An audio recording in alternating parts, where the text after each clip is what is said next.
Thomas Matthew, Assistant Professor at the Department of English. Warm welcome to the fourth edition of the Republic Day Lecture Series titled Socio-political and Cultural Challenges in Contemporary India, a Personal Reflection, presented by the Department of English, St. Joseph's College of Commerce, Autonomous, Bangalore. Padma Shri Ms. Patricia Mukhim, journalist and editor of the Shillong Times, will deliver today's lecture. India, since it became a sovereign, socialist, secular, democratic republic, has witnessed several cultural shifts, a few among them very unprecedented. The cultural diversity affirmed by the Constitution has been the glue that held us together so far. It is the democratic spirit embedded in the consciousness of every responsible citizen that has enabled the nation withstand the attempts to contest its cultural plurality. Educational institutions committed to the ethos of the nation have made noteworthy contributions to ensure the sustenance of India's cultural diversity. On this note, I would like to invite Reverend Dr. Charles Lesrado SJ, the inspiring leader and principal of St. Joseph's College of Commerce, to deliver the welcome address. Over to you, Father. Thank you. Good evening, everyone. The idea of nation, democracy, freedom, liberty, etc. are evolving concepts. Socio-political dynamics have huge bearings on the understanding of these concepts and implementing them in our day-to-day lives, and their impact is huge. In this context, the Department of English at St. Joseph's College of Commerce have initiated this Republic Day lecture series. This talk series is this year is the fourth edition. It means 3 years ago they have initiated this and implemented this. And last 3 episodes we had eminent speakers. And today also I'm very glad that Miss Patricia Mukhim, eminent journalist and editor of Shillong Times, has consented to be the chief speaker, and she will be addressing us on socio-political and cultural challenges in the contemporary India. So a warm welcome to you, ma'am, for this uh, talk series, and we are looking forward to listening to you.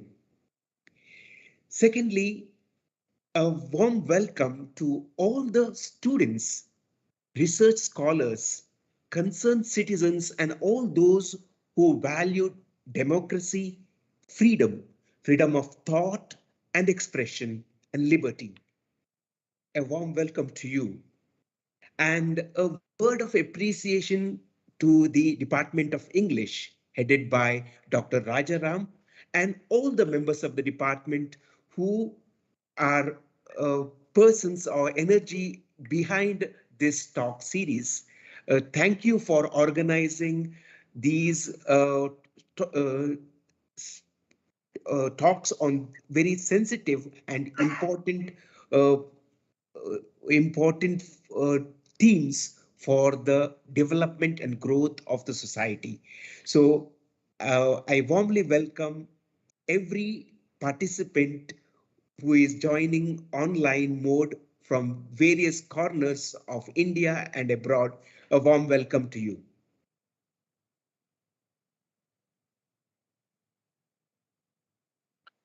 Thank you, Father. Thank you very much for those encouraging words. Now, participants who wish to ask questions to the speaker may post your questions in the chat box. Well, I now call upon Dr. R. Rajaram, the head of the Department of English, for the opening remarks.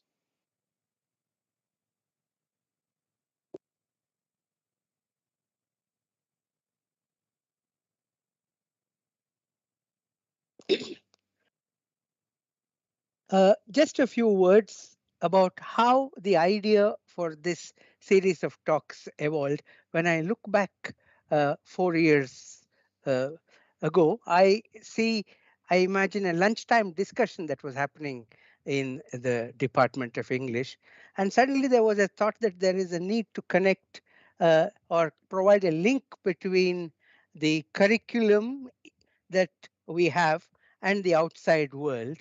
And the common factor was a shared fascination with the idea of India. Everyone in the department was fascinated by how this idea of India has its own history, its own evolution, its own contours. And in the present moment, there was a thought that we are living in possibly polarized times, and difficult conversations, but necessary conversations, have to happen. And to provide a space for this kind of uh, activity, our idea was to invite eminent thinkers and lead us through their thinking towards viable, sustainable options of thinking and acting. And the previous three speakers were Professor Rajendra Chenni, Dr. Anand Teltumbde, and Professor N Devy. It was a fascinating experience listening to them, and we are very eagerly looking forward to your talk, Patricia, madam. Thank you very much for accepting our invitation. Thank you, sir. Thank you so much for setting the context for the lecture. I now request Dr. Anasuya Paul to introduce the guest speaker for the day. Thank you, Thomas, sir. I consider it a great privilege to actually introduce our speaker today, Padma Shri Patricia Mukhim. Started her career as a teacher, but turned to journalism as an outlet for her concerns on public issues. She started contributing articles to the Shillong Times since 1987 and went to become the editor of the newspaper in 2008. The Shillong Times is the first English language daily and the highest circulating one in Meghalaya. Ms. Mukhim contributes articles for national dailies and news web portals. She was the founder member of Shillong We Care, a non-governmental organization which was involved in the fight against militancy in Meghalaya. She's a former member of the National Security Advisory Board of the Government of India and also served on the board of the Indian Institute for Mass Communication and the Central Agricultural University. Ms. Mukhim is a trustee of the Center of Northeast Studies and Policy Research. She is currently the Vice President of the South Asia Women in Media, a cross-border women journalists forum. Patricia Mukhim is a recipient of the N Devy Jain Award in 1996 from the Media Foundation, New Delhi, for Outstanding Women Media Person, the winner of FLO Great Women Achievers Award 2008 for excellence in the field of journalism, conferred to her by the Federation of Indian Chambers of Commerce and Industry, the fifth recipient of Upendranath Brahma Soldier of Humanity Award, Shiva Prasad Borua National Award in the year 2009, an award that is established in tribute of the pioneer in journalism from Assam. In 2000, she was awarded the Padma Shri for social work. Ms. Mukhim is credited with several articles on the socio-political milieu of Meghalaya. She has contributed a chapter to the book Khasi Matrilineal Society, Challenges in the 21st Century, edited by Heide Gottner Ebenroth, and is working on a book When Hens Crow. We welcome you, ma'am, once again. Thank you, Anasuya ma'am. Now I welcome Ms. Patricia Mukhim to deliver the lecture. Over to you, ma'am. Thank you very much for this opportunity. Are you able to see me or hear me? Yes, ma'am. Yes. Okay. Um, After hearing the names of the previous speakers, I don't know if I can do justice, but I will try my best. And I would be dwelling more on this region called the northeast of India, which is a much misunderstood, much maligned sometimes, and little known area of the country. It is indeed very sad that we are heading towards the 75th year of India, and yet the idea of India, as somebody rightly said, is still unfolding. We don't have a unified idea of India, and we should not have a unified idea of India because India is so diverse. In the northeastern states itself, we have about 328 ethnic groups, each with their own idea of nation, you know, nation state, with their own love for their ethnicities, for their culture, for their languages, and for this kind of diversity to now be told that we're looking at the idea of India, which is floated by the Hindutva model, is a very, very challenging period indeed. And, we are constantly realizing that our liberal space is shrinking. We are having to look behind our backs to see if we have written any word, any sentence that might somehow offend the powers that be. And we are unnecessarily dragged to the courts of law and have to fight these long, lengthy legal battles. Uh, in many ways, it's a way of intimidating a free media from finding its voice, from finding its space. And as a result, you find that a large section of the media itself has decided to collude with the ruling government, to collude with the ruling party, and to become the voice of the government. As a media person, we know that we are supposed to be critical of the government of the day because we are supposed to be the voice of the people. And if we do not uphold that anymore, then I'm afraid that we've lost the meaning of what the media is to be. And the Constitution of India clearly gives us that freedom by Article 19(1)(a) of the Constitution, although it doesn't clearly mention what those freedoms are as enunciated in the constitutions of the USA, for instance. We know what the parameters of those freedoms are, and we know that we cannot uh, cross those limits. We understand that very well. We understand that we are not in the business of defaming anyone, but we are surely in the business of uh, exposing corruption, of exposing wrongdoing.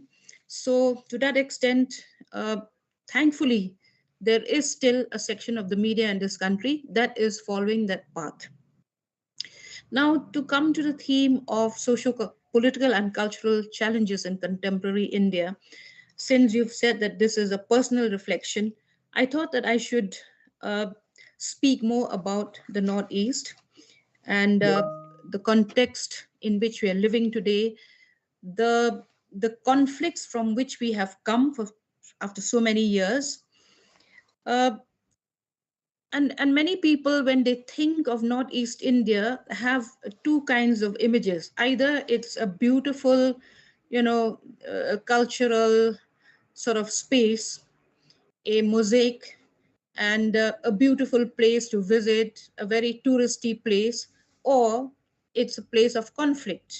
Every time we speak of this region, we say conflict ridden region. So these are two images which need to be dispelled. We need to look at the realities of what this region is.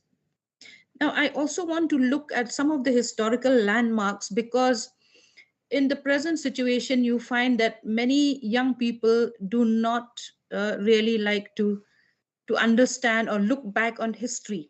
For instance, in my state of Meghalaya, when we had the communal conflicts of 1979, which saw many Bengali families, because it was targeted towards Bengalis, we saw many Bengali families being uprooted from their hearth and homes and having to leave the state, at midnight, selling off their properties at throwaway prices. Whenever one writes about this, one is told that you should leave this behind. Why do you keep reminding us, the younger generation, of all this? Now, that's not how it is supposed to be. We have to remember history so that we do not repeat it. So, the way in which this region became part of India is also a story in itself. The states of Manipur and Tripura were kingdoms, and they had merged with the Indian state. They had signed instruments of accession. The Khasi states, the Khasis are a tribe, and they live in the state of Meghalaya along with another tribe called the Garos. In fact, there are three major tribes in Meghalaya: the Khasi, Jaintia, and Garos. While the Garos are of Tibeto-Burman origin, the Khasi Jaintias are of Mon Khmer lineage. And Meghalaya is a state where people practice the matrilineal culture, where lineage is drawn from the mother's clan line and where property passes to the youngest daughter. But more about that later. So these states of Manipur and Tripura had already signed the instrument of accession.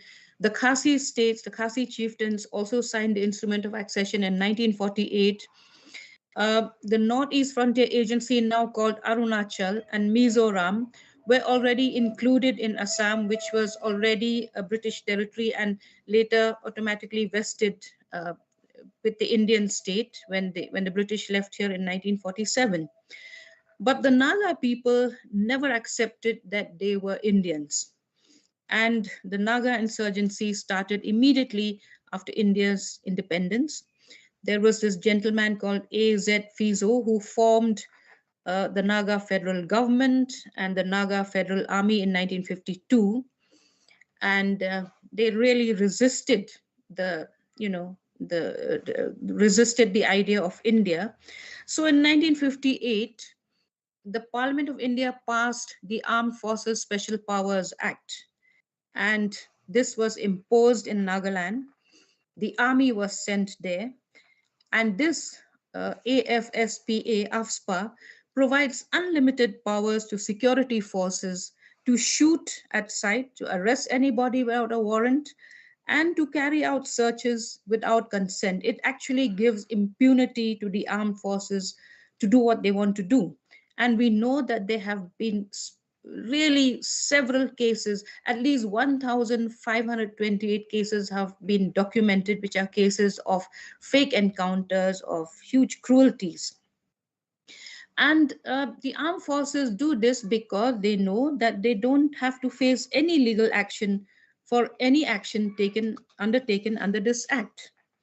Then in 1976, the parliament also passed what it called the Disturbed Areas Act, which became a forerunner to the AFSPA. If any area is considered disturbed, then the governor may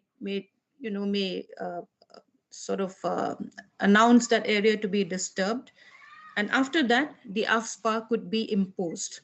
It needs for the governor to sort of invoke the Disturbed Areas Act in order for the AFSPA to follow. The central government would then observe that area and take a call every 6 months to see whether it still warrants to have the AFSPA or whether the AFSPA can be lifted. So AFSPA was imposed in Nagaland in 1958, in Manipur in 1980. It was then later withdrawn from the municipal areas of Manipur, and then it's now applicable only in the hills. In Tripura, we had insurgency, so it was imposed in 1997. Then by 2015, when insurgency had dipped, it was withdrawn in 2015. In Punjab also, it was imposed in 1983, if we recall the Punjab insurgency, but it was withdrawn in 1987. In Kashmir, it was invoked in 1990. It carries on there. In Assam, also, it was invoked in 1919. It still carries on. Now, in 1997, the main Naga insurgent outfit, the NSCN-IM, agreed for peace talks with the government of India, and they reaffirmed their commitment to the talks in 2015. And the talks are ongoing. We don't know how long the talks will take. And recently, if you remember, on December 4th last year, 14 civilians, coal miners basically from Oting, which is in the Mon district of Nagaland. These miners had come out of the mines on a Saturday. They were going home, 13 of them, and then suddenly they were fired upon. And the reason is because the Special Commando Force of the Indian Army received intelligence that militants were going to move in from Myanmar and come into Nagaland. So this was actually one of the worst intelligence failures that one can think of. And you wonder now whether action will be taken against those who got that or who gave that wrong intelligence or who interpreted that intelligence wrongly, or whether this will be another forgotten saga. Even now, when the media doesn't speak about incidents anymore, it tends to be, it tends to go to the back burner and ultimately it's forgotten. And then all these things will come up only during election times.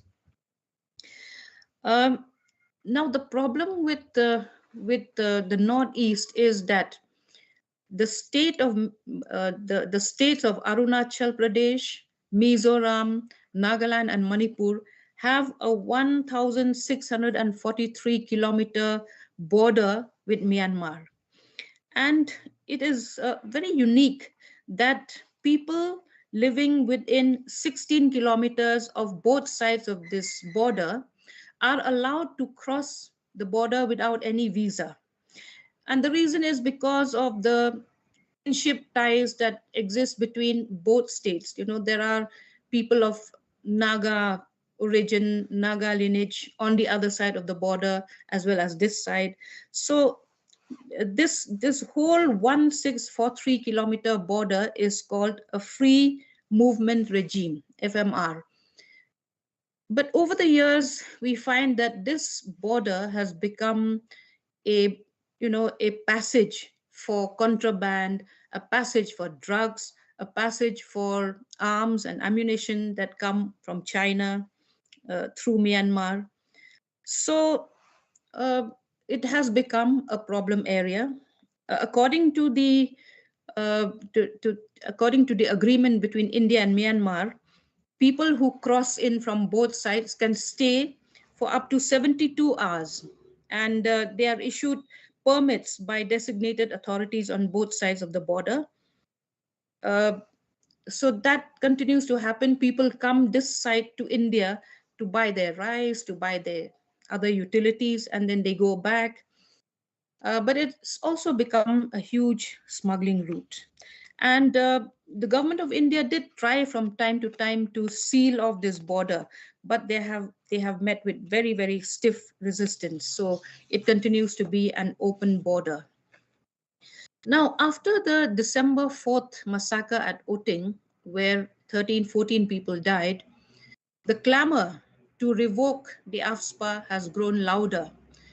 But unfortunately, this clamor is coming only from Nagaland.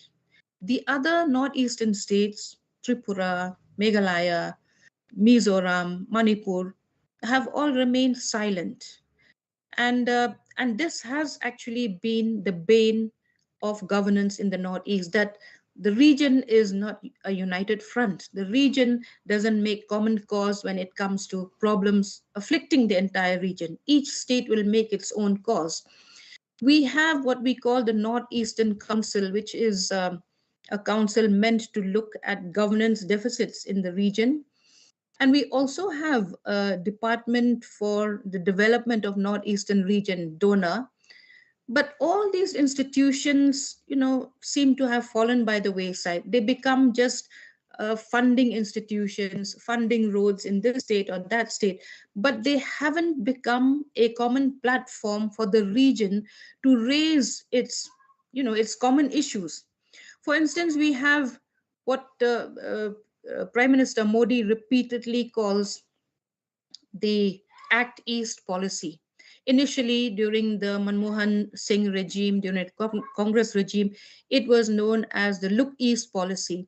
When Mr. Modi came in 2014, he changed it to Act East policy with the idea that trade must happen along Southeast Asia through the northeastern states. But this has remained just a pipe dream. Act East policy is not discussed much in the northeastern states. It is only discussed by people from the Ministry of External Affairs. From time to time, they will have seminars. But other than that, the state governments don't discuss it. The people don't discuss it, because if the people do not have anything to trade with their neighbors in Southeast Asia, and if the Northeast instead becomes a dumping ground for goods from Southeast Asia, then it's not going to be a very happy situation. So the Act East policy remains a policy that hangs in the balance, which no one is really trying to make operative. So these are some of the policy problems that we have in the region. Now, today, I would also like us to reflect on a very, very important issue, which is a genocide that happened in Assam, in the state of Assam, on this very day in 1983. And when we reflect on this event, on this sad episode, we realize the ethnocentricities that make this a very difficult region to govern. So, on this very day in 1983, a massacre happened at a place called Nelly near Nagaon district. It in a in a violent attack that lasted about 6 hours. Nearly 3,000 Bengali Muslims, mostly women and children who couldn't run away to safety, they were mercilessly slaughtered.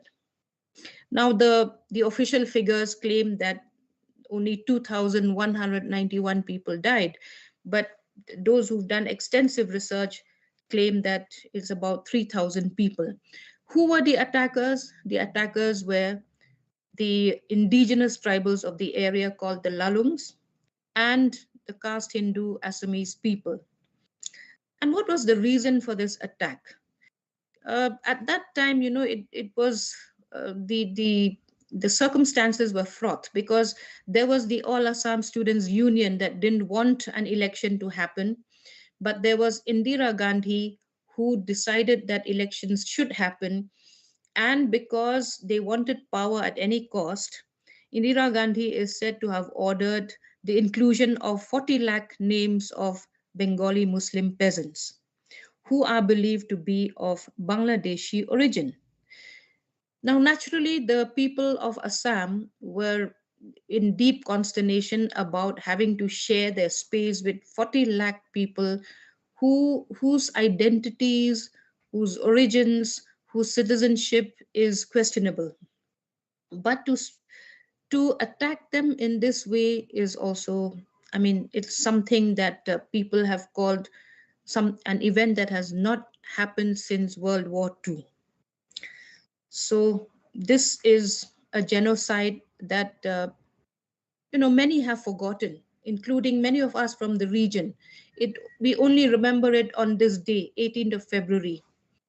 It happened in 1983, and I think we really need to reflect on these killings because they remind us that anything can happen at any moment, and people can become unreasonable and are still capable of the same kind of violence if we are not careful with our governance. And increasingly we find that governance is on a downward slide. Even in this, during this violence in 1983, you found that the state had virtually collapsed. The police force had virtually collapsed. And you find this even today in states like UP, where the rule of law doesn't seem to apply. So, this is one incident I thought we should remember today, and people from across India also should hear about it. Let me come now to the state of Mizoram, which also went through an insurgency because of one thing. Mizoram was part of Assam, and the Mizos, they grow a lot of bamboos.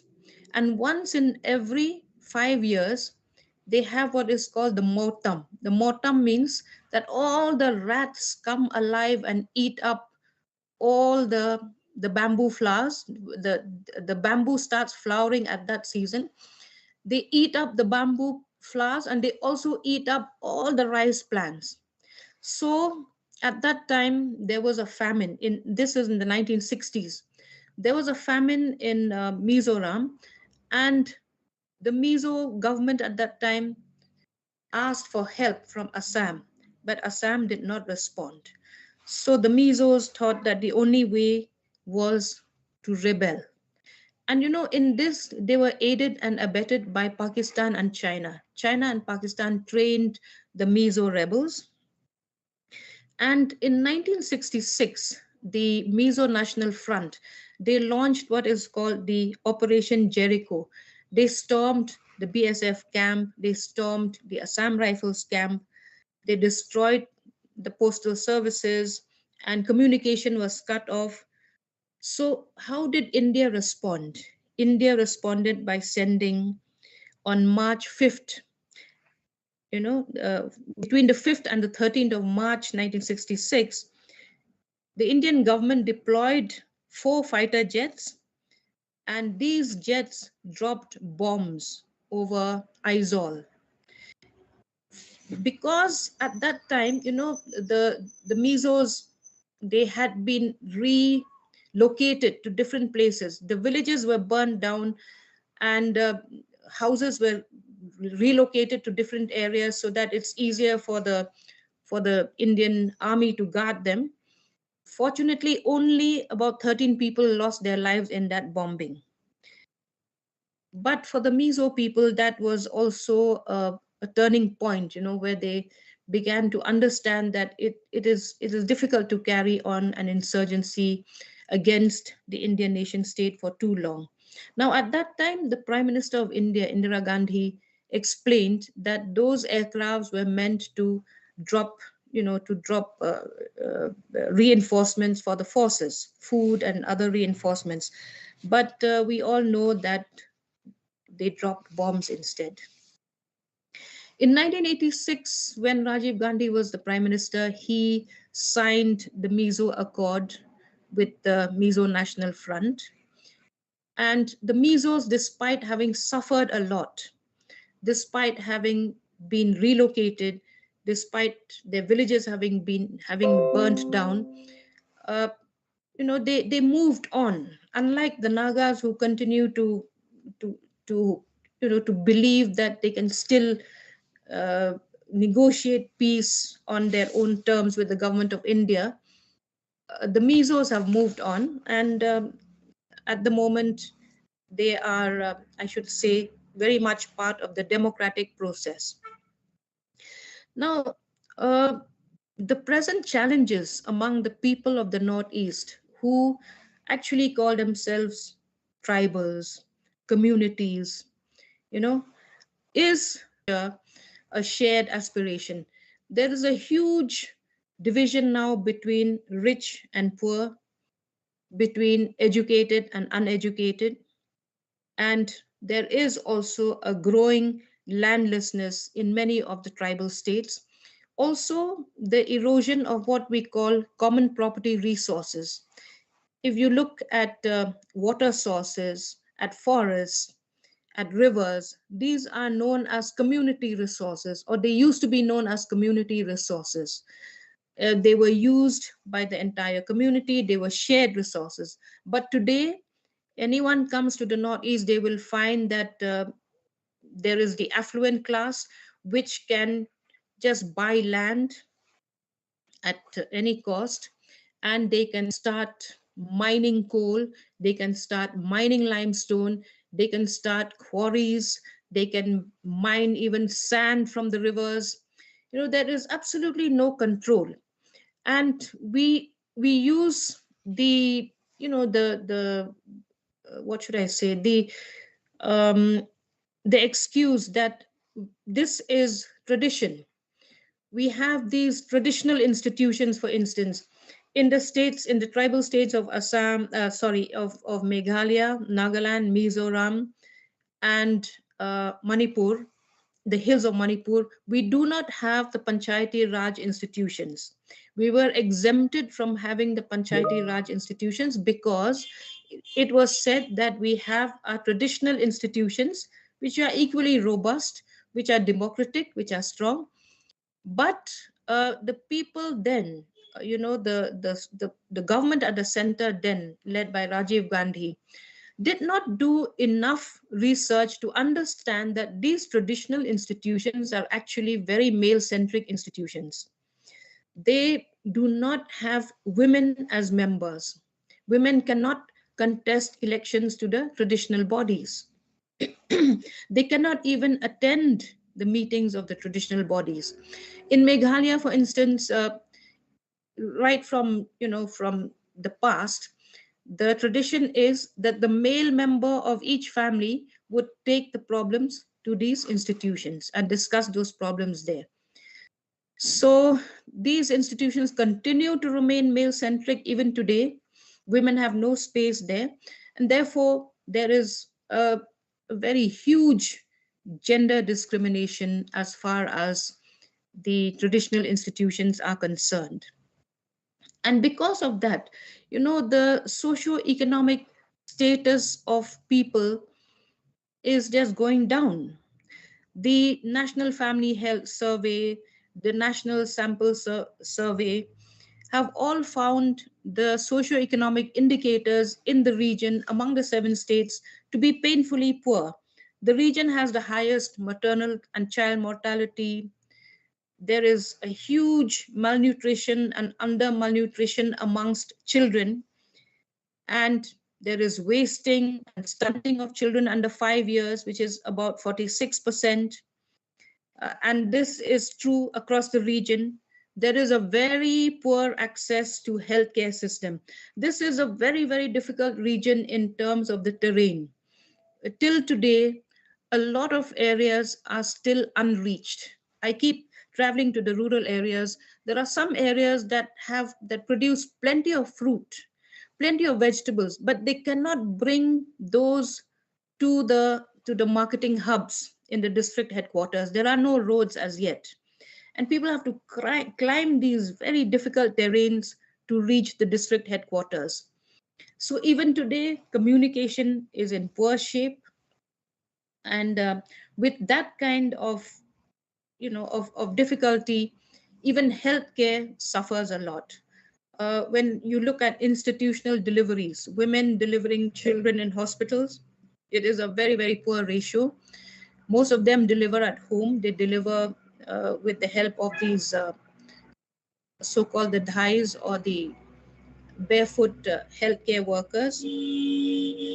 And about 53% of women in the age group of 19 to 49 years suffer from anemia in this region.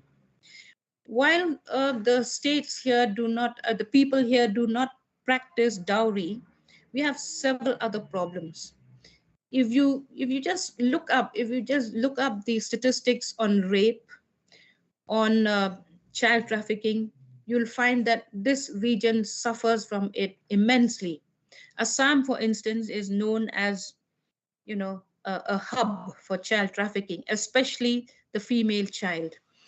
Then we have the the gold mines in Meghalaya. These are veritable, killers.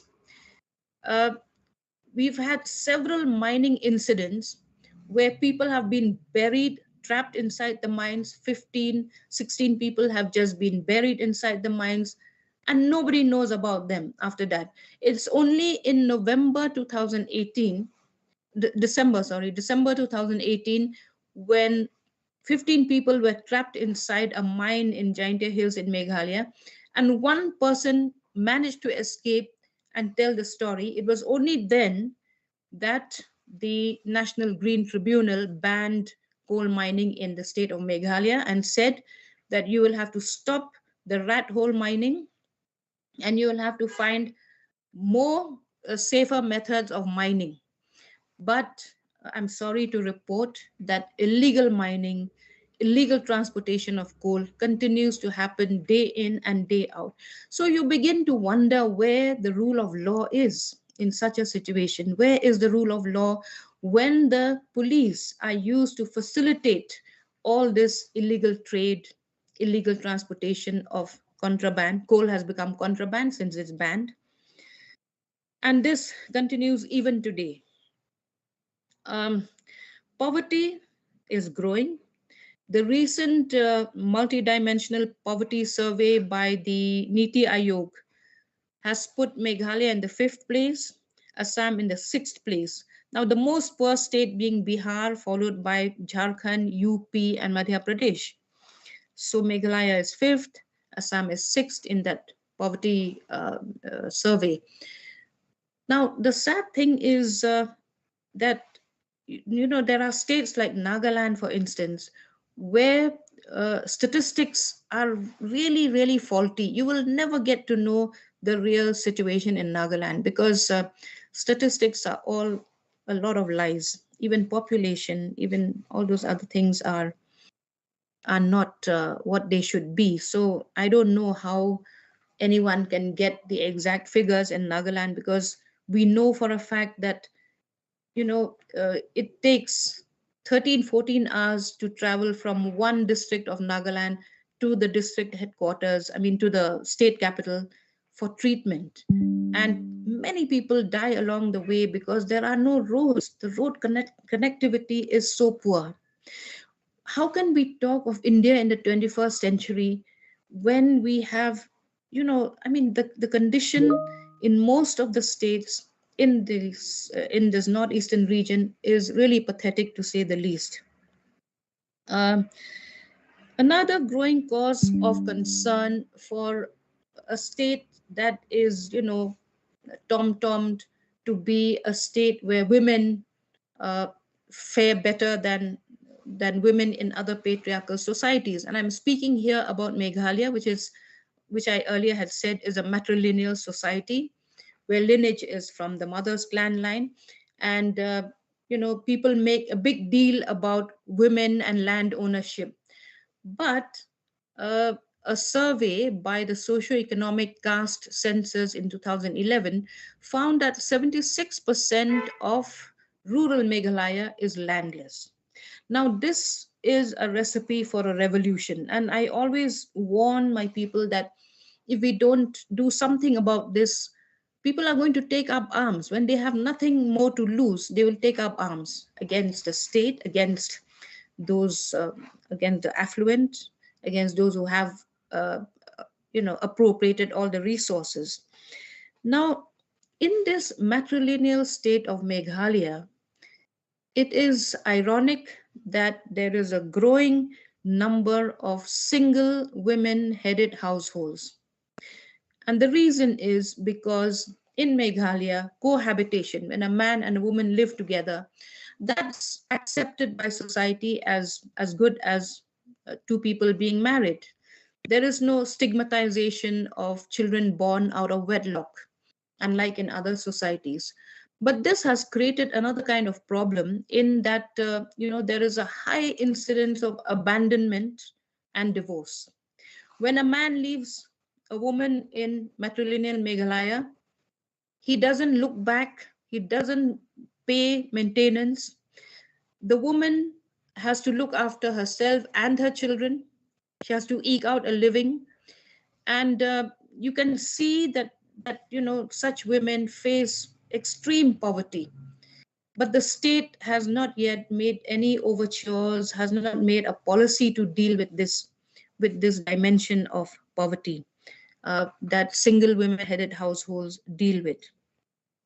Um, in fact, in 2005-6, a survey found that 22% of households in Meghalaya are headed by women. But in another survey called Status of Women in the Rural Khasi Society of Meghalaya by Dr. Utpal Kumar Ghosh and Bholanath, this is 2007, they found that only 1/3 of all the families in Meghalaya are headed by men, which means 2/3 families are headed by women. As I said earlier, if you come to the coal mines of Meghalaya, you'll find that the people who go down, the rat hole mining means you go down 200 feet and then you branch out horizontally. You have to dig horizontally. You have to sit and dig the coal. And for this, they prefer to have children of 12, 13, 14 years. They are more agile. They're more easy. It's easier for them to move around inside those holes. So there is a lot of child labor, and this is another huge problem that society is grappling with. But there doesn't seem to be any solution. We have all these,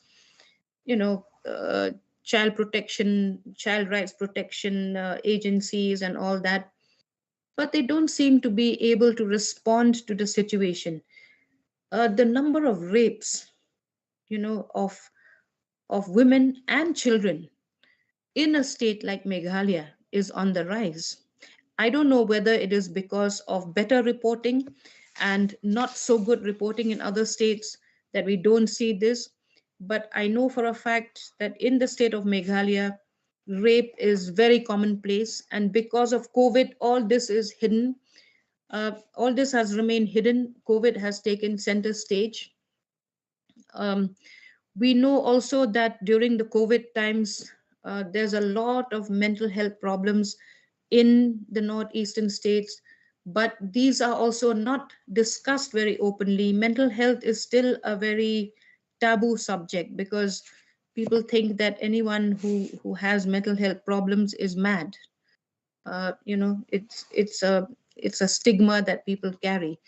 So these are, to me, some of the very, very some of the issues of concern. I also want to flag here that because of coal mining, many of our rivers have turned toxic.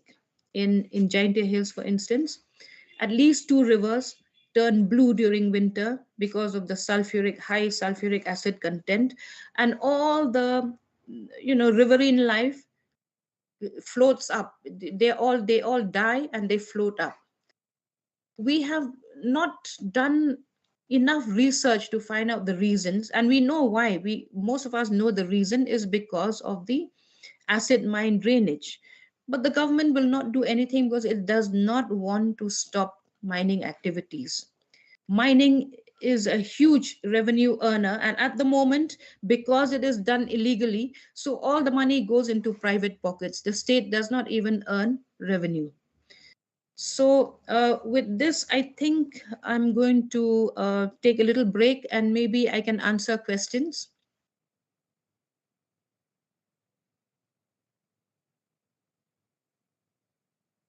Hello?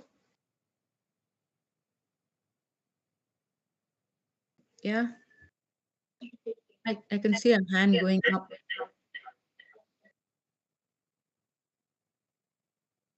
Yes, please. I'm opening it up.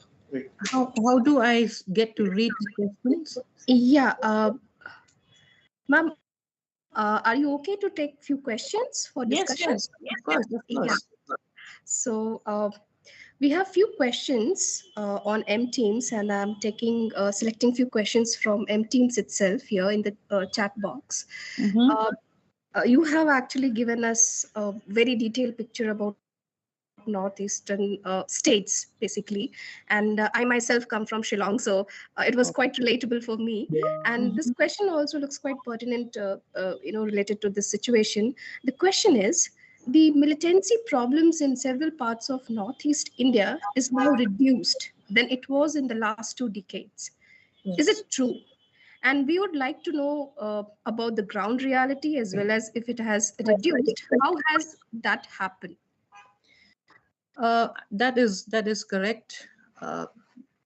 In Meghalaya, for instance, right from the year 2000, 2001, many of these militant outfits surrendered because the government of Meghalaya, and I'm going to talk of each state specifically.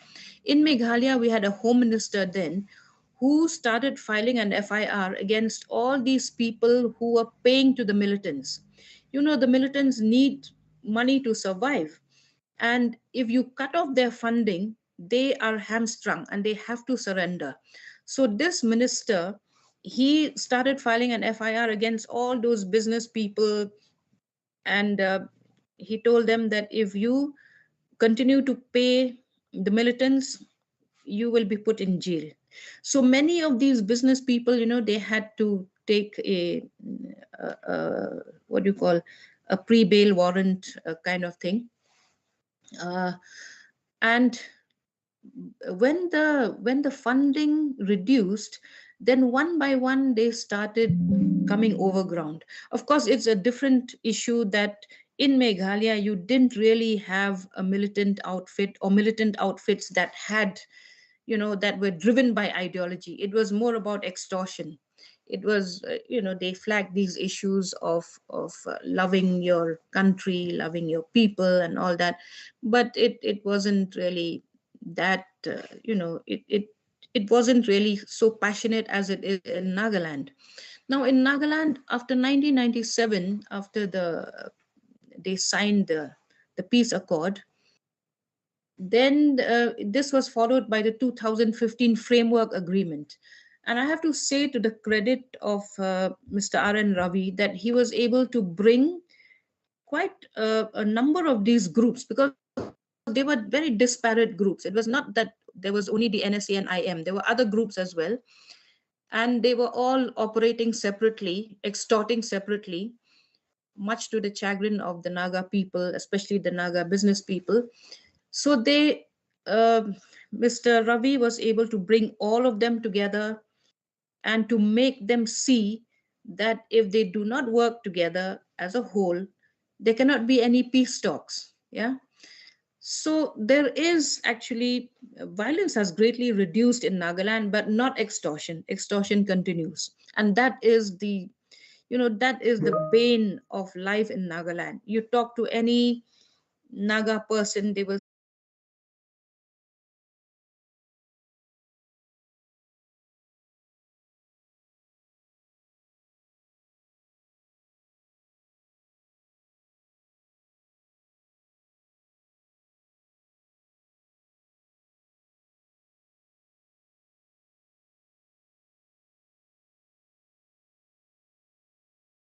and we are seeing the huge unemployment burden, as a result of which you can see there's a whole lot of exodus from the region to states outside.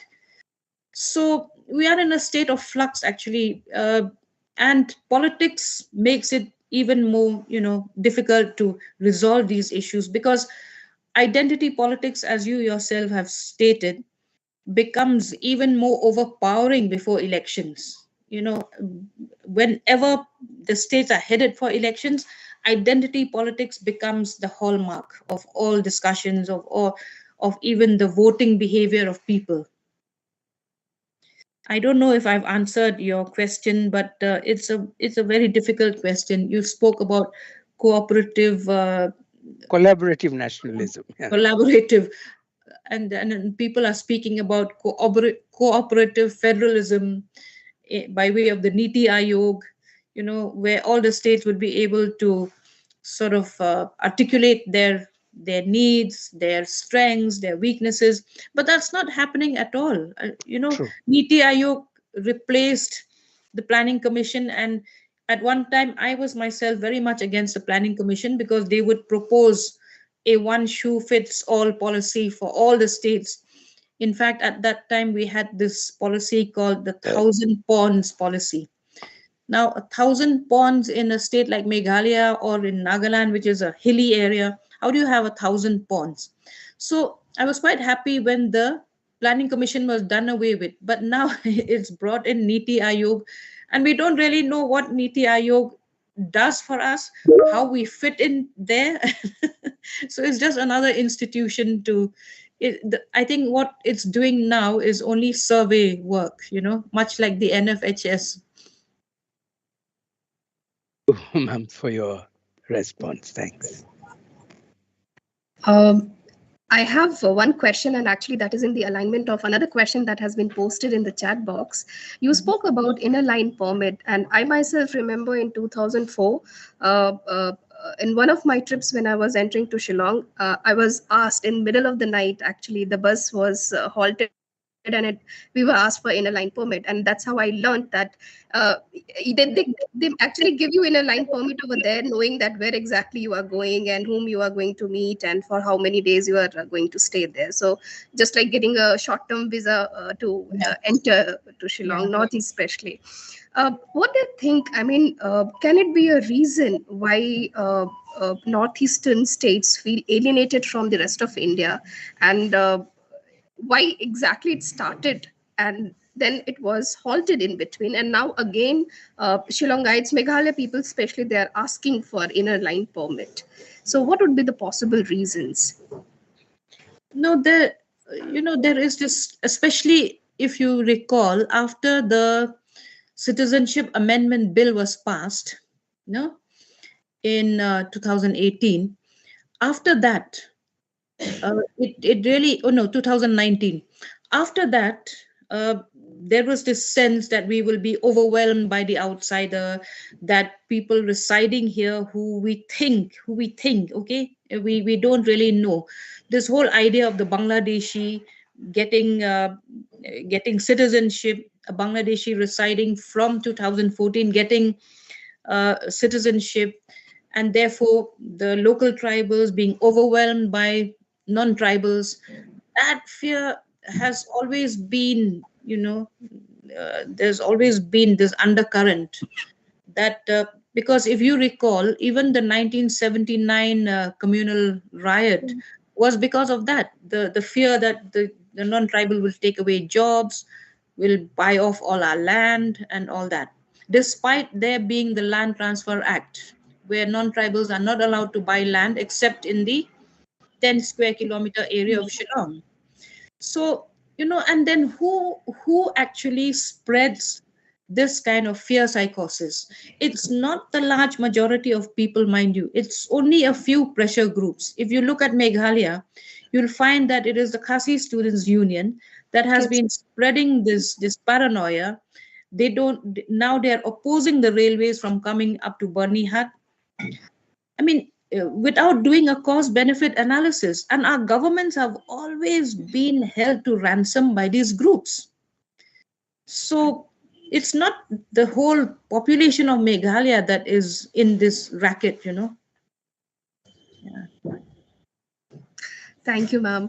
Uh, a different perspective over here. And again, I myself had observed that in northeastern states, from Assam to Arunachal Pradesh, you see a lot of uh, flexibility in religious identity.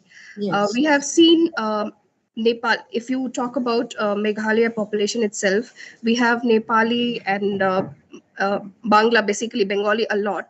Bengali people not, but Nepali many have actually got into conversion to Christianity, and equally has happened in Manipur and Nagaland as well.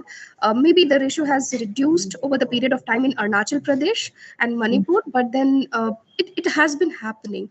Do you think it has changed the idea of political in northeast states? Are you suggesting that because of conversion, Mm-hmm.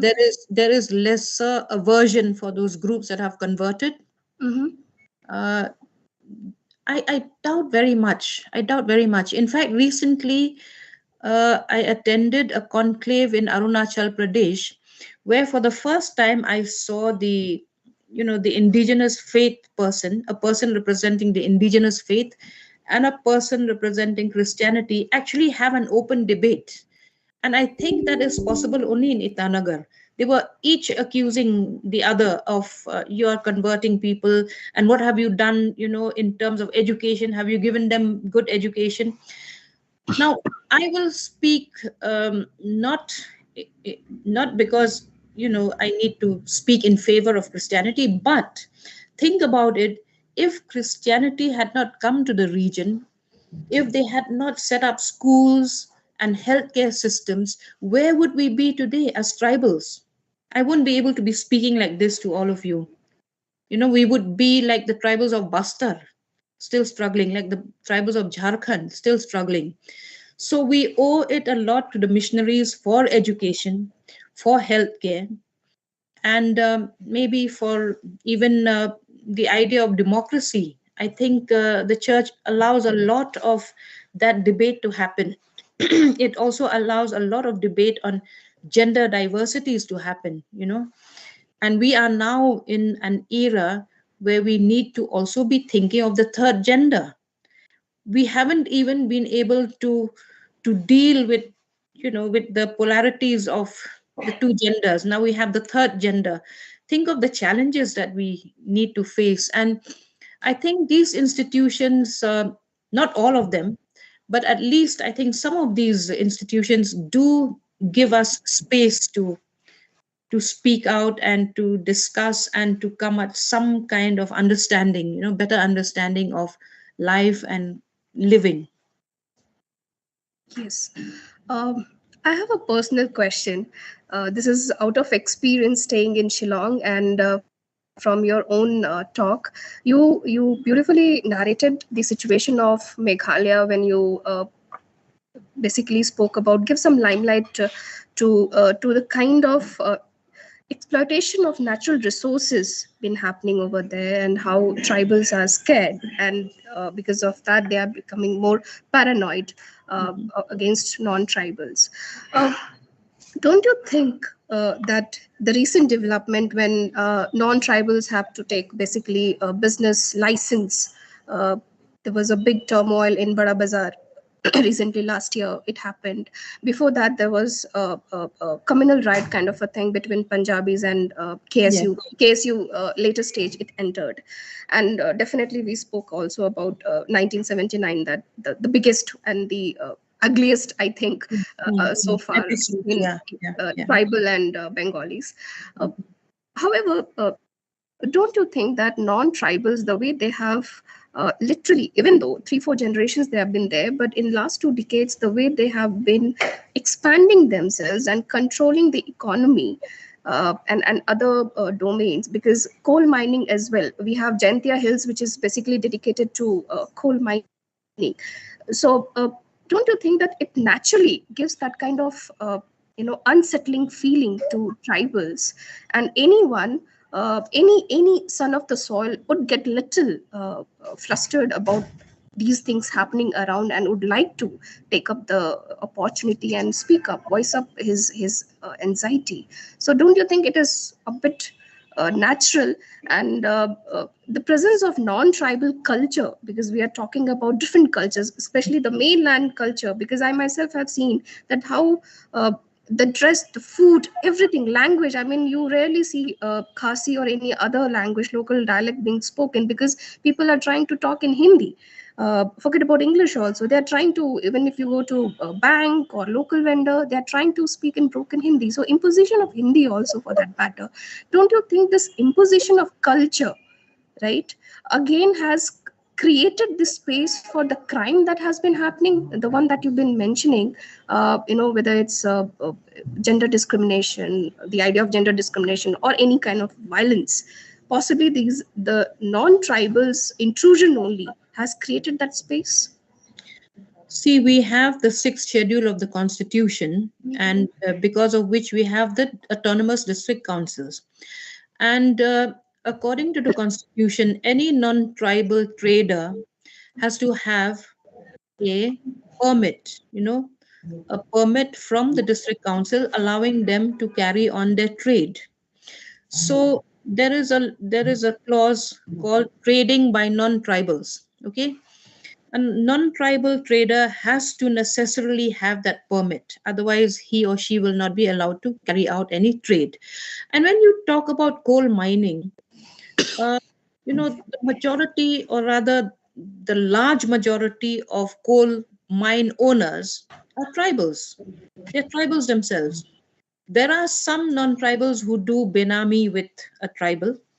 And in recent times, about 32 coke units have started in Jaipur Hills. Yeah. And then there was this huge hue and cry because we took it up very strongly as a media. And we realized that they were all Benami. Most of the owners were from Assam. They were chased out of Arunachal Pradesh and they came and set up shop in Meghalaya.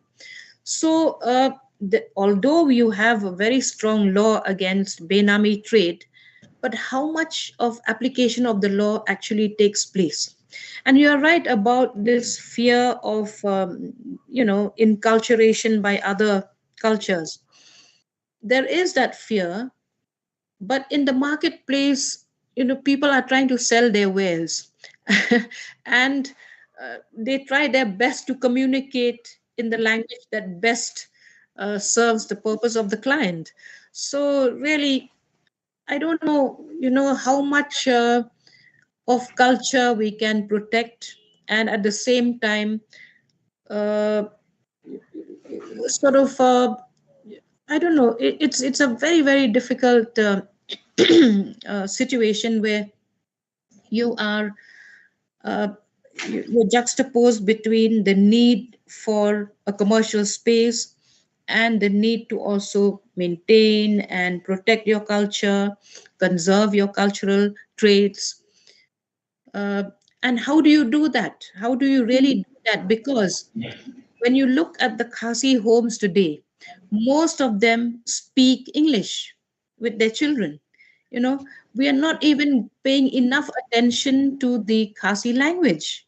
I think that is foremost. If you're talking of culture, then language is at the forefront of culture. And if I have given up my language and I'm adopting, a foreign language, then what am I communicating to my children? And how much of this, this communication of traditional and cultural values do we have now? See, the Khasi, the indigenous Khasis who still follow the indigenous Khasi faith, they have a lot of these aphorisms, to value your health by not mis not abusing your health by too much of anything, too much of liquor, too much of smoking, too much of eating, and then to earn righteousness in this life, and to earn by the sweat of your brow. All these are forgotten. These are intrinsic values. If we're talking about cultural values, then let's think about the values, not about the externalities, not about the dress, not about the food. Yeah. But these are things we are forgetting, and we're only looking at, dances and songs and external expressions. Right. True. Thank you so much. And I should be saying Kuble, Madam, Kubla. for your wonderful, wonderful insights. And it was really nice and enriching experience listening to you. So now I will over to MC for the rest of the program. Thank you, ma'am. Link to the feedback form is now available in the chat box. I request all the participants to kindly fill it in. Now, I invite Mr. Vinay Kambipura, Assistant Professor, Department of English, SJCC, for the vote of thanks. Over to you, sir. Can't hear. Yeah, thank you, Thomas.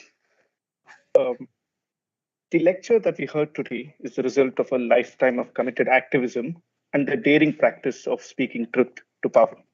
It's a wake-up call to all of us to continuously rethink the idea of India. Thank you, ma'am, for delivering this wonderful lecture. I thank Reverend Dr. Charles Lasardo SG, our principal, for his continuous guidance and mentorship.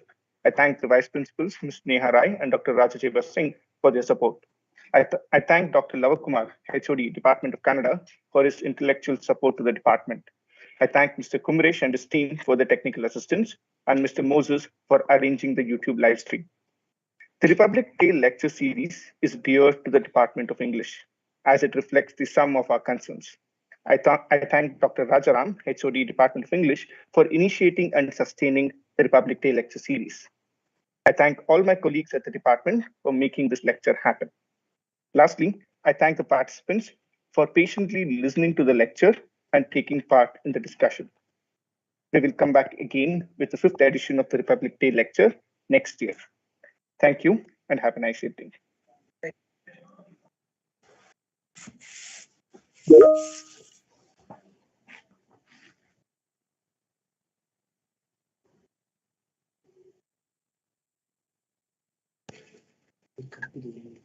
Thank you, ma'am. Thank you so much.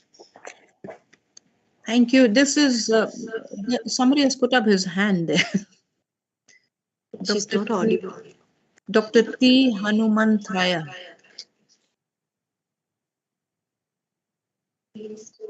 No, I think it was it's one of our colleagues.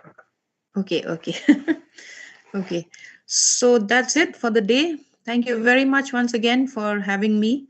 I don't know if I've been able to clear all the doubts, but I've tried my best. Thank you, sir. Thank you, Thank you ma'am. so Thank you much. so Thank much. you. Thank you. Thank you.